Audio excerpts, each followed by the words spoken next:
ಎಲ್ರಿಗೂ ನಮಸ್ಕಾರ. Welcome back to my channel. ನಾನು ಪೂಜಾ. ಇವತ್ತು ಬುಧವಾರ ಹಾಗೆ ಗುರುವಾರದ್ದು ಈವ್ನಿಂಗ್ ರುಟೀನ್ ವ್ಲಾಗ್ ಆಗಿರುತ್ತೆ. ಹಾಗೆಯೇ ಡಿನ್ನರ್ಗೋಸ್ಕರ ಅಂತ ಅವರೆಕಾಳು ಸೀಸನ್ ಅಲ್ವಾ, ಸೊ ಹಾಗಾಗಿ ಅವರೆಕಾಳನ್ನು ಹಾಕಿ ಅಕ್ಕಿ ರೊಟ್ಟಿನ ಮಾಡಿದ್ದೆ. ಆ ರೆಸಿಪಿ ಸಹ ಶೇರ್ ಮಾಡ್ತೀನಿ. ಇದು ಗುರುವಾರ ಸಂಜೆ ಬಾಗಿಲಿಗೆ ನೀರು ಹಾಕಿ ದೀಪ ಎಲ್ಲ ಹಚ್ಚಿ ಪೂಜೆ ಎಲ್ಲ ಮುಗಿಸ್ಕೊಂಡಿದ್ದ ನಂತರ ಇಲ್ಲಿ ಟೀ ಮಾಡೋದಕ್ಕೆ ಬಂದಿದ್ದೀನಿ. ಹಾಗೆಯೇ ಸ್ವಲ್ಪ ಸ್ಯಾಲಡ್ ಥರ ಏನಾದರೂ ಮಾಡ್ಕೊಳ್ಳೋಣ ಅಂತ ಸ್ವಲ್ಪ ಕಾಬೂಲ್ ಕಡಲೆನ ನೆನೆಸಿಟ್ಟಿದ್ದೆ, ಅದನ್ನು ಬೇಯಿಸಿ ಇಟ್ಕೊಂಡಿದ್ದೀನಿ. ಇದನ್ನು ನೀವು ಸ್ಟೀಮ್ ಆದ್ರೂ ಮಾಡ್ಕೋಬೋದು, ಇಲ್ಲಾಂದರೆ ನೀರಿನಲ್ಲಿ ಹಾಕಿ ಬೇಯಿಸ್ಕೋಬೋದು. ನಾನು ನೀರಿನಲ್ಲಿ ಹಾಕಿನೇ ಬೇಯಿಸ್ಕೊಂಡಿದ್ದೆ, ಸ್ವಲ್ಪ ಕ್ವಾಂಟಿಟಿಯಲ್ಲಿ ಮಾಡಿ ಇಟ್ಕೊಂಡಿದ್ದೆ ಅಲ್ವಾ, ಸೊ ಹಾಗಾಗಿ ಆ ನೀರನ್ನೇನು ಬಳಸ್ಕೊತಾ ಇಲ್ಲ. ಹಾಗೆಯೇ ಅದನ್ನು ಸಿಂಕಕ್ಕೆ ಚೆಲ್ಬಿಟ್ಟೆ.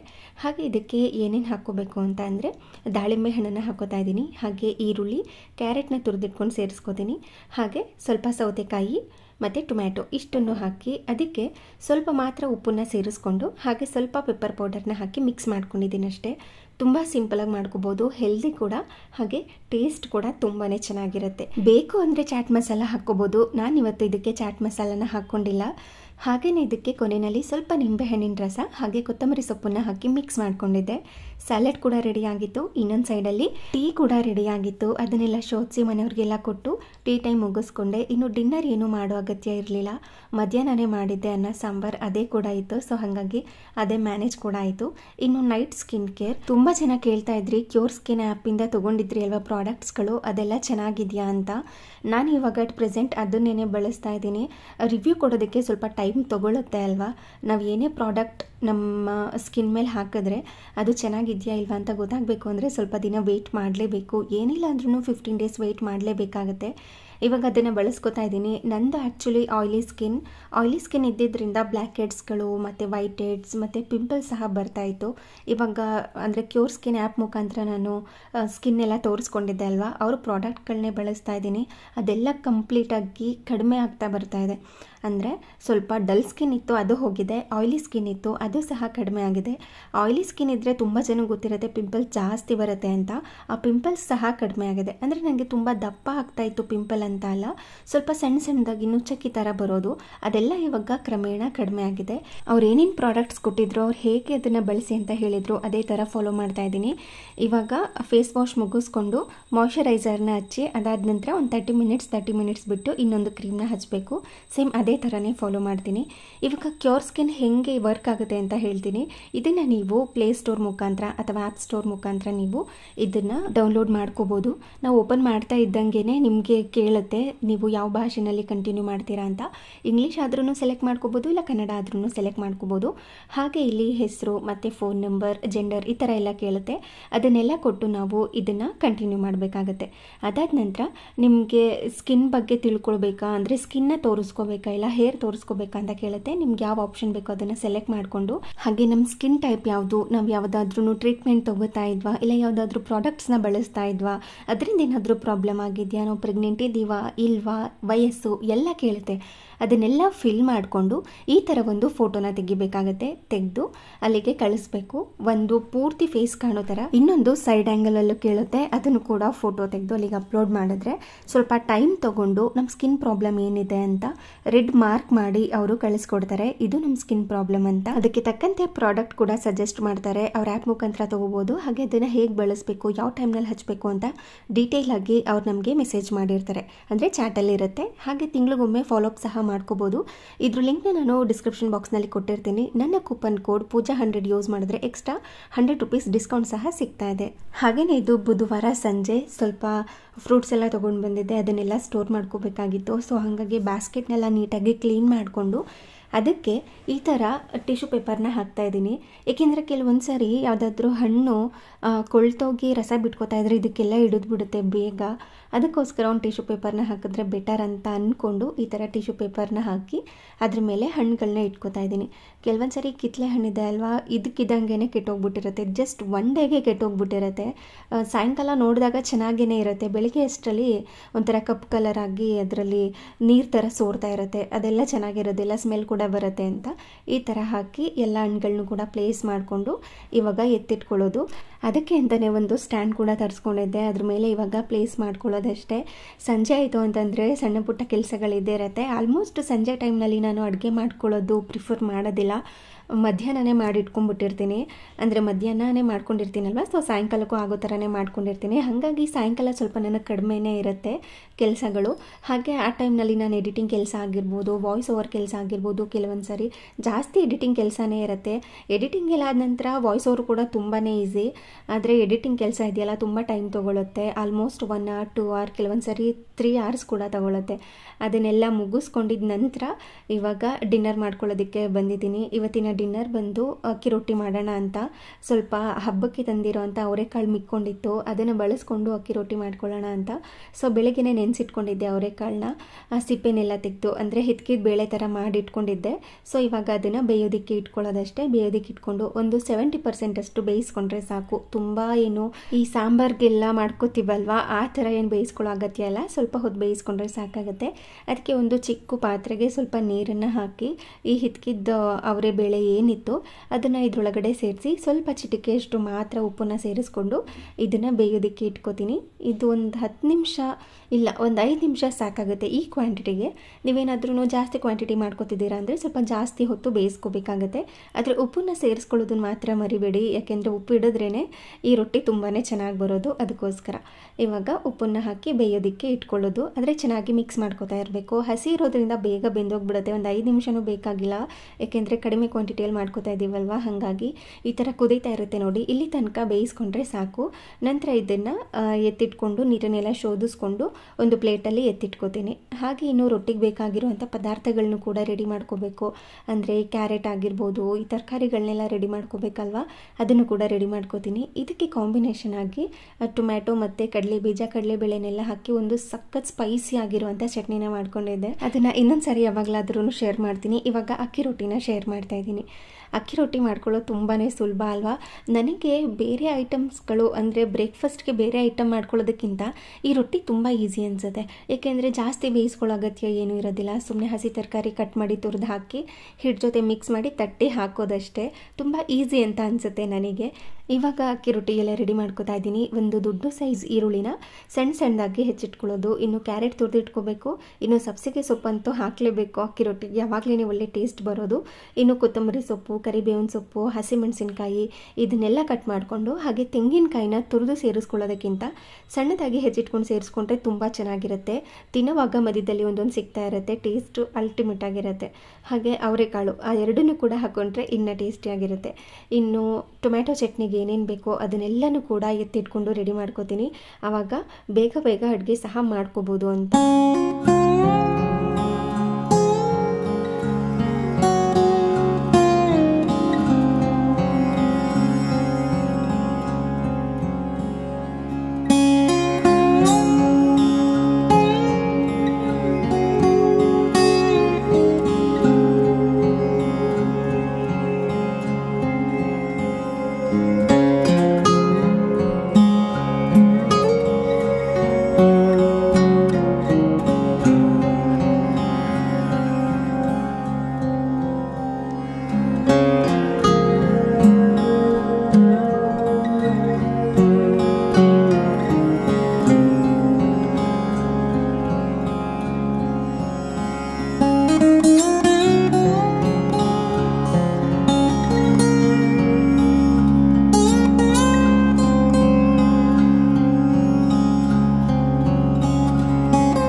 ಅಕ್ಕಿ ರೊಟ್ಟಿಗೆ ಬೇಕಾಗಿರುವಂಥ ಪದಾರ್ಥ ಎಲ್ಲ ರೆಡಿ ಆಯಿತು. ಈ ಥರ ಒಂದು ಬೌಲ್ಗೆ ಹಾಕಿ ಇಟ್ಕೊಂಡ್ಬಿಟ್ಟಿರ್ತೀನಿ, ಬೇಕಾಗುತ್ತೆ ಮಾಡ್ಕೊಳ್ಳೋದಕ್ಕೆ ಕೆಲಸ ಅಂತ. ಇಲ್ಲಾಂತಂದರೆ ಚಾಪಿಂಗ್ ಬೋರ್ಡಲ್ಲಿ ಕೆಲವೊಂದು ಸರಿ ಇಟ್ಕೊಂಡಿರ್ತೀನಿ, ಕೆಲವೊಂದು ಸರಿ ಈ ಥರ ಹಾಕ್ಕೊಳ್ಳೋದಷ್ಟೇ. ಚಾಪಿಂಗ್ ಬೋರ್ಡಲ್ಲಿ ಇಟ್ಕೊಂಡ್ರೆ ಕೆಲವೊಂದು ಸರಿ ಜಾಗನೇ ಸಾಕಾಗಲ್ಲ, ಬೇರೆ ಏನಾದರೂ ಐಟಮ್ನ ಹಾಕ್ಕೊಳ್ಳೋವಾಗ ಇನ್ನೊಂದು ಐಟಮ್ ಮಿಕ್ಸ್ ಆಗೋ ಚಾನ್ಸಸ್ ಇರುತ್ತೆ. ಅದಕ್ಕೋಸ್ಕರ ಈ ಥರ ಸೆಪ್ರೇಟಾಗಿಯೇ ಇಟ್ಕೊಂಡಿರ್ತೀನಿ. ಇನ್ನು ಅವಾಗಲೇ ಕೌಂಟರ್ ಟಾಪ್ನ ಕ್ಲೀನ್ ಮಾಡ್ಕೊಂಡ್ಬಿಡ್ತೀನಿ. ಅಂದರೆ ಕೌಂಟರ್ ಟಾಪ್ ಮೇಲೆ ನಾವು ರೆಡಿ ಮಾಡಿ ಇಟ್ಕೊಂಡಿರೋಂಥ ಐಟಮ್ಸ್ ಬಿಟ್ಟು ಬೇರೆ ಏನೂ ಇರಬಾರ್ದು, ಆ ಥರ ನೋಡ್ಕೋತೀನಿ. ಇನ್ನು ಟೊಮ್ಯಾಟೊ ಚಟ್ನಿಗೆ ಬೇಕಾಗಿರುವಂಥದ್ದು ಕೂಡ ಕಂಪ್ಲೀಟಾಗಿ ರೆಡಿ ಆಯಿತು. ಇವಾಗ ಅಕ್ಕಿ ರೊಟ್ಟಿ ಮಾಡ್ಕೊಳ್ಳೋದಕ್ಕೆ ಅಂತ ಒಂದು ಮಿಕ್ಸಿಂಗ್ ಬೌಲ್ಗೆ 2 ಕಪ್ನಷ್ಟು ಅಕ್ಕಿ ಹಿಟ್ಟನ್ನು ಹಾಕ್ಕೋತಾ ಇದ್ದೀನಿ. ಕರೆಕ್ಟಾಗಿ ನಾವು ಅಕ್ಕಿ ಹಿಟ್ಟು ಹಾಗೆ ನೀರಿನ ಪ್ರಮಾಣನ ಕರೆಕ್ಟಾಗಿ ತೊಗೊಂತು ಅಂತ ಅಂದರೆ ಪರ್ಫೆಕ್ಟಾಗಿ ರೊಟ್ಟಿ ಬರುತ್ತೆ. ಇವಾಗ 2 ಕಪ್ನಷ್ಟು ಅಕ್ಕಿ ಹಿಟ್ಟನ್ನು ಹಾಕ್ಕೊಂಡಿದ್ದೀನಲ್ವಾ, ಹಾಗೆಯೇ ಇದಕ್ಕೆ ನಾವು ಬೇಯಿಸಿ ಇಟ್ಕೊಂಡಿರೋವಂಥ ಅವರೆಕಾಳನ್ನು ಸೇರಿಸ್ಕೊಂಡಿದ್ದೀನಿ. ಹಾಗೆ ಸಣ್ಣದಾಗಿ ಹೆಚ್ಚಿಟ್ಕೊಂಡಿರೋವಂಥ ಈರುಳ್ಳಿ, ಸಣ್ಣದಾಗಿ ಹೆಚ್ಚಿಟ್ಕೊಂಡಿರೋವಂಥ ಸಬ್ಸಿಗೆ ಸೊಪ್ಪು ಎಷ್ಟು ಹಾಕ್ಕೊಂಡ್ರೂ ಕೂಡ ಅಕ್ಕಿ ರೊಟ್ಟಿ ತುಂಬಾ ಟೇಸ್ಟಿಯಾಗಿ ಬರುತ್ತೆ. ಹಾಗೆಯೇ ತುರಿದಿಟ್ಕೊಂಡಿರುವಂಥ ಕ್ಯಾರೆಟ್, ಸಣ್ಣದಾಗಿ ಹೆಚ್ಚಿಟ್ಕೊಂಡಿರುವಂತಹ ಹಸಿಮೆಣಸಿನಕಾಯಿ, ಕೊತ್ತಂಬರಿ ಸೊಪ್ಪು ಹಾಗೆ ಕರಿಬೇವಿನ ಸೊಪ್ಪು. ನಂತರ ಅದಕ್ಕೆ ಸಣ್ಣದಾಗಿ ಹೆಚ್ಚಿಟ್ಕೊಂಡಿರುವಂತಹ ತೆಂಗಿನಕಾಯಿನ ಹಾಕ್ಕೋತಾ ಇದ್ದೀನಿ. ಹಾಗೆ ಸ್ವಲ್ಪ ಜೀರಿಗೆ, ಸ್ವಲ್ಪ ಎಳ್ಳನ್ನು ಸಹ ಸೇರಿಸ್ಕೊಂಡು ರುಚಿಗೆ ತಕ್ಕಷ್ಟು ಉಪ್ಪನ್ನು ಸೇರಿಸಿ ಚೆನ್ನಾಗಿ ಮಿಕ್ಸ್ ಮಾಡ್ಕೊಳ್ಳೋದು. ಫಸ್ಟು ಡ್ರೈ ಮಿಕ್ಸ್ನ ಮಾಡ್ಕೋಬೇಕು. ನಾನು ಕೊತ್ತಂಬರಿ ಸೊಪ್ಪು ಹಾಕ್ತೆ ಅಂತ ಹೇಳಿದೆ ಅಲ್ವಾ, ಅದರಲ್ಲೇ ಕರಿಬೇವಿನ ಸೊಪ್ಪು ಹಾಗೆ ಹಸಿಮೆಣಸಿನಕಾಯಿ, ಕೊತ್ತಂಬರಿ ಸೊಪ್ಪು ಮೂರನ್ನು ಕೂಡ ಕಟ್ ಮಾಡಿಕೊಂಡು ಒಂದು ಬೌಲ್ಗೆ ಹಾಕಿ ಇಟ್ಕೊಂಡಿದ್ದೆ. ಕೆಲವ್ರು ಹೇಗೆ ಅಂತಂದರೆ ಹೇಳ್ಬಿಟ್ಟಿದ್ದೀರಾ ಬರೀ ಕೊತ್ತಂಬರಿ ಸೊಪ್ಪು ಮಾತ್ರ ಹಾಕಿದ್ದೀರಾ, ಕರಿಬೇವು ಮತ್ತು ಹಸಿಮೆಣಸಿನಕಾಯಿ ಹಾಕೇ ಇಲ್ಲ ಅಂತ ಹೇಳ್ತಾರೆ. ಹಾಗಾಗಿ ಡೀಟೇಲ್ ಆಗಿ ಹೇಳ್ತಾ ಇದ್ದೀನಿ. ನಂತರ 1 ಕಪ್ನಷ್ಟು ಬಿಸಿ ನೀರನ್ನು ಕುದಿಲಿಕ್ಕೆ ಇಟ್ಕೊಂಡು ಕುದೀತಾ ಇರೋವಂಥ ನೀರನ್ನು ಇದರೊಳಗಡೆ ಸೇರಿಸ್ಕೋಬೇಕು. ಸೇರಿಸಿದ ನಂತರ ಚೆನ್ನಾಗಿ ಇದನ್ನು ಮಿಕ್ಸ್ ಮಾಡ್ಕೋಬೇಕು. ಯಾಕೆಂದರೆ ಬಿಸಿ ನೀರು ಇರುತ್ತಲ್ವ, ಸೊ ಕೈನ ಹಾಕ್ಕೊಳ್ಳೋದ್ರ ಬದಲು ಈ ಥರ ಸೌಟಿಂದ ಮಿಕ್ಸ್ ಮಾಡಿಕೊಂಡು ಅದಾದ ನಂತರ ಕೈಯಿಂದ ಚೆನ್ನಾಗಿ ನಾದ್ಕೊಂಡು ಹಿಟ್ಟನ್ನು ಕಲಿಸ್ಕೊಬೇಕಾಗತ್ತೆ. ಒಂದೊಂದು ಅಕ್ಕಿ ಹಿಟ್ಟು ಒಂದೊಂದು ಥರ ಇರುತ್ತೆ. ಎಕ್ಸಾಕ್ಟಾಗಿ 1 ಕಪ್ ಅಂತ ಹೇಳೋದಕ್ಕಾಗೋದಿಲ್ಲ. 1 ಕಪ್ಗಿಂತ ಸ್ವಲ್ಪ ಕಡಿಮೆ ಆಗ್ಬೋದು, ಇಲ್ಲ 1 ಕಪ್ಗಿಂತ ಸ್ವಲ್ಪ ಜಾಸ್ತಿ ಆಗ್ಬೋದು. ತುಂಬ ಸಾಫ್ಟಾಗಿ ಕಲಿಸ್ಕೊತೀನಿ ಅಂತಂದರೆ 1/4 ಕಪ್ಪನ್ನು ಹಾಕ್ಕೋಬೋದು. ಇದು ಪರ್ಫೆಕ್ಟ್ ಅಳತೆ ಆಯಿತಾ. ಇದೇ ಥರ ರೊಟ್ಟಿ ಹಿಟ್ಟಿದ್ರೆ ನಮಗೆ ಯಾವ ರೀತಿ ಬೇಕೋ ಆ ರೀತಿ ರೊಟ್ಟಿನ ತಟ್ಕೋಬೋದು. ಎಲ್ಲೂ ಕೂಡ ಕಿತ್ತೋಗೋದಿಲ್ಲ, ಕರೆಕ್ಟಾಗೇ ಬರುತ್ತೆ. ಎಷ್ಟು ತೆಳುವಾಗಿ ಬೇಕಾದ್ರೂ ತಟ್ಕೋಬೋದು, ಅಷ್ಟು ಪರ್ಫೆಕ್ಟಾಗಿ ಬರುತ್ತೆ ರೊಟ್ಟಿ ಅಂತ.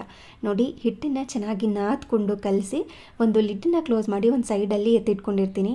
ಇಲ್ಲಾಂದರೆ ಇಮ್ಮಿಡಿಯೇಟಾಗೂ ಸಹ ನೀವು ಈ ಥರ ಉಂಡೆಗಳನ್ನ ಮಾಡಿಕೊಂಡು ರೊಟ್ಟಿನ ತಟ್ಕೋಬೋದು.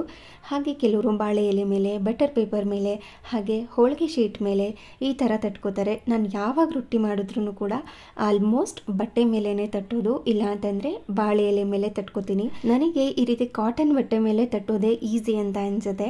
ಸೊ ಹಾಗಾಗಿ ಆನ್ಲೈನಲ್ಲಿ ಸಿಗುತ್ತೆ ನಿಮಗೆ, ಅಂದರೆ ಇಡ್ಲಿ ಪಾತ್ರೆ ಮೇಲೆಲ್ಲ ಹಾಕ್ಕೊಳ್ಳೋದಕ್ಕೆ ಈ ಥರ ಬಟ್ಟೆಗಳು ಸಿಗುತ್ತೆ. ಮಲ್ ಕಾಟನ್ ಥರ ಕಾಟನ್ ಬಟ್ಟೆಗಳು ಸಿಗುತ್ತೆ, ಆ ಥರದ ತೆಗೆದಿಟ್ಕೋಬೋದು. ಇಲ್ಲಾಂದರೆ ವೈಟ್ ಕಲರ್ ಪಂಚೆ ಬರುತ್ತಲ್ವ, ಬಳಸಿರ್ತಾರಲ್ವ ಮನೆಯಲ್ಲಿ, ಅದನ್ನು ಸಹ ಕಟ್ ಮಾಡಿ ಬಳಸ್ಕೋಬೋದು. ಆವಾಗಿನ ಕಾಲದಲ್ಲೆಲ್ಲ ಈ ಥರ ಕಾಟನ್ ಬಟ್ಟೆನ ಬಳಸಿ, ಅಂದರೆ ಪಂಚೆ ಬಟ್ಟೆನ ಬಳಸ್ಕೊಂಡು ರೊಟ್ಟಿನ ತಟ್ಕೋತಾ ಇದ್ರು. ಅದೇ ಥರನೇ ನಾನು ಮಾಡ್ತಾಯಿದ್ದೀನಿ. ನೋಡಿ ಎಷ್ಟು ತೆಳುವಾಗಿ ತಟ್ಕೋಬೋದು ಅಂತಂದರೆ ಫುಲ್ ದೋಸೆ ಥರ ಮಾಡ್ಕೋಬೋದು, ಅಷ್ಟು ತೆಳುವಾಗಿ ತಟ್ಕೋಬೋದು. ಈ ಅಳತೆನಲ್ಲಿ ನೀವು ರೊಟ್ಟಿ ಹಿಟ್ಟನ್ನು ಕಲಿಸ್ಕೋಬೇಕಾಗುತ್ತೆ. ಇವಾಗ ಬಟ್ಟೆನೇ ಐತಿ ಕಾದಿರೋ ಅಂಥ ಹೆಂಚು ಮೇಲೆ ಹಾಕಿ ಇದನ್ನು ತೆಗಿಬೇಕು. ಇನ್ ಕೇಸ್ ಬರ್ತಾ ಇಲ್ಲ ಅಂತಂದರೆ ಆ ಬಟ್ಟೆನ ಹಾಗೇ ಇಟ್ಟು ಅದ್ರ ಮೇಲೆ ಸ್ವಲ್ಪ ನೀರನ್ನು ಚಿಮುಕಿಸಿ ಈ ಥರ ಸ್ವಲ್ಪ ಕೈಯಿಂದ ತಟ್ಟಿ ಬಟ್ಟೆನ ತೆಗೆದ್ರೆ ಈಸಿಯಾಗಿ ಬಂದುಬಿಡುತ್ತೆ. ಹಾಗೆ ಇನ್ನೊಂದು ಸೈಡು ರೊಟ್ಟಿನ ಬೇಯೋದಕ್ಕೆ ಇಟ್ಕೊಂಡಿದ್ದೀನಿ. ಹಾಗೆ ಇನ್ನೊಂದು ಸೈಡು ರೊಟ್ಟಿ ಬೇಯೋಷ್ಟರಲ್ಲಿ ಇನ್ನೊಂದು ಸೈಡಲ್ಲಿ ರೊಟ್ಟಿನೂ ಸಹ ತಟ್ಕೊಂಡ್ಬಿಡ್ತೀನಿ, ಅಂದರೆ ಇನ್ನೊಂದು ರೊಟ್ಟಿನೂ ಸಹ ತಟ್ಕೊಂಡ್ಬಿಡ್ತೀನಿ.